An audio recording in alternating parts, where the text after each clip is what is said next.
اعوذ باللہ من الشیطان الرجیم، بسم اللہ الرحمن الرحیم۔ محترم ناظرین، السلام علیکم ورحمۃ اللہ وبرکاتہ۔ قیدی کی دعا اسلامی کہانی۔ محترم ناظرین، بیان کیا جاتا ہے کہ ایک بھری دوپہر کی بات، جب ہر طرف لوگ اپنے کاموں میں مصروف تھے، ایسے میں مکے کے بازار میں پکار ہوتی ہے، جس سے سن کر لوگ کثیر تعداد میں ایک ہی سمت چل پڑتے ہیں۔ سب کو متوجہ کرنے کے لیے ڈھول بجایا جاتا ہے، یوں معلوم ہوتا ہے کہ جشن کا سماں ہے۔ لوگ رنگ برنگی جھنڈیاں ہاتھوں میں لیے چہروں پر شیطانی مسکراہٹوں کے ساتھ بے چینی سے تماشا دیکھنے کے منتظر تھے۔ کچھ لمحے بعد مجمع کی نظر ایک شخص پر پڑتی ہے جو زنجیروں میں جکڑ کر وہاں لایا جاتا ہے۔ مجمع کے افراد اس شخص کو اس حالت میں دیکھ کر خوشی اور مسرت سے نعرے بلند کرتے ہیں۔ ظلم و بے بسی کا جی منظر تھا۔ ظالموں نے اس پردیسی کو قتل کرنے کے لیے خاص اہتمام کیا تھا اور طے کیا تھا کہ اسے سولی پر لٹکا کر نیزوں سے ہلاک کریں گے۔ ابھی مجمع میں خوشی کے شادیانے بج ہی رہے تھے کہ دوبارہ ماحول میں خاموشی چھا جاتی ہے۔ اس قیدی کو لانے والوں نے قیدی سے پوچھا کہ کوئی خواہش ہے تو بتاؤ، وہ پوری کی جائے گی۔ مجمع کے لوگ سوچ رہے تھے کہ شاید قیدی ایمان مانگے گا یا شاید مال و دولت مانگے گا، مگر قیدی نے کہا، میری تو کوئی اور خواہش نہیں، البتہ میں یہ چاہتا ہوں کہ 2 رکعت نماز پڑھنے کی مہلت دی جائے۔ قیدی کو مہلت مل جاتی ہے۔ قیدی وہیں کھڑا کپڑا بچھا کر قبلہ رخ کو ہو کر خشوع و خضوع کے ساتھ نماز کے لیے کھڑا ہو جاتا ہے اور اپنے رب کے ساتھ رجوع ہو جاتا ہے۔ نماز مکمل کرنے کے بعد لوگوں سے مخاطب ہو کر کہتا ہے کہ میں نماز میں زیادہ وقت صرف کرتا، لیکن پھر تم سمجھتے کہ میں موت سے ڈر گیا ہوں اور قتل کا وقت ٹال رہا ہوں، جبکہ ایسا بالکل نہیں۔ اس کے بعد یہ قیدی بڑی دلیری اور شجاعت کے ساتھ سولی کے نیچے کھڑا ہو جاتا ہے۔ بلند آواز سے وہ قیدی چند اشعار پڑھتا ہے اور دعا کرتا ہے کہ الہی، ہم نے تیرے رسول صلی اللہ علیہ وآلہ وسلم کا پیغام ان لوگوں کا تک پہنچا دیا ہے، اب تو اپنے رسول صلی اللہ علیہ وآلہ وسلم کو میری خبر پہنچا دے۔ دعا مانگنے کے بعد قیدی نے آسمان کی طرف نظر اٹھائی اور مجمع میں موجود ہر شخص کے لیے با آواز بلند آواز بد دعا کی کہ یا رب، ان میں سے کسی کو باقی نہ چھوڑ۔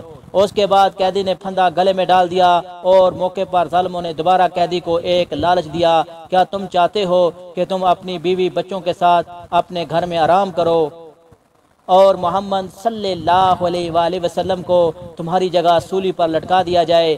یہ سن کر قیدی نے بڑے جوش و جذبے کے ساتھ جواب دیا، خدا کی قسم، مجھے تو یہ بھی گوارا نہیں ہے کہ آپ علیہ الصلوۃ والسلام کے پاؤں میں کانٹا چبھے اور میں آرام سے بیٹھا رہوں۔ بس یہ سننا تھا کہ ظالموں نے سولی کا رسا کھینچ دیا اور قیدی کو پھانسی پر چڑھا دیا۔ اس موقع پر جبریل امین نے اس قیدی کا سلام رسول پاک صلی اللہ علیہ وآلہ وسلم کو پہنچایا۔ اس وقت حضرت محمد صلی اللہ علیہ وآلہ وسلم اپنے صحابہ کے ساتھ ایک جماعت کے درمیان تشریف فرما تھے۔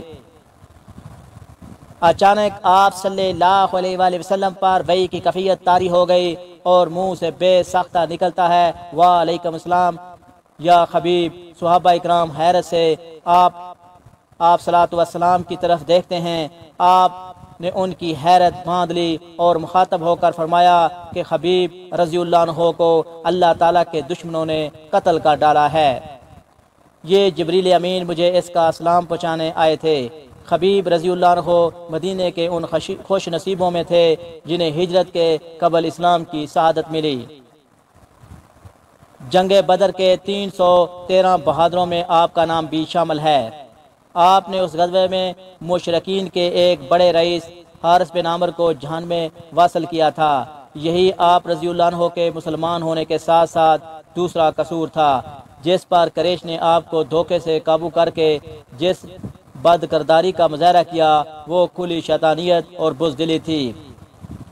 ایسا فعل تو عرب کے قومی روایتوں کے بھی خلاف تھا، مگر قریش کے مشرکین جو جوش انتقام میں بالکل اندھے ہو چکے تھے، اس لیے حضرت حبیب رضی اللہ عنہ کو اس بے دردی سے شہید کیا گیا۔ حضرت حبیب رضی اللہ عنہ کی شہادت کے چند دیر بعد حضور اکرم صلی اللہ علیہ وآلہ وسلم نے چند صحابیوں کو ان کا جسد خاکی مکہ سے لانے کا حکم دیا۔ حضرت زبیر اور حضرت مختار رضی اللہ عنہ نے مکہ پہنچ کر جب آپ رضی اللہ عنہ کا خاکی سولی سے اتارا تو یہ دیکھ کر حیران رہ گئے کہ آپ کا جسم بالکل تازہ ہے اور آپ کے زخموں سے ابھی خون ٹپک رہا ہے۔ بے شک حضرت خبیب رضی اللہ عنہ ایک جلیل القدر صحابی تھے جو کہ آپ صلی اللہ علیہ وآلہ وسلم سے بے حد محبت کرتے تھے۔ آپ رضی اللہ عنہ نے غزوہ احد میں بھی بہادری اور استقامت کا مظاہرہ کیا تھا۔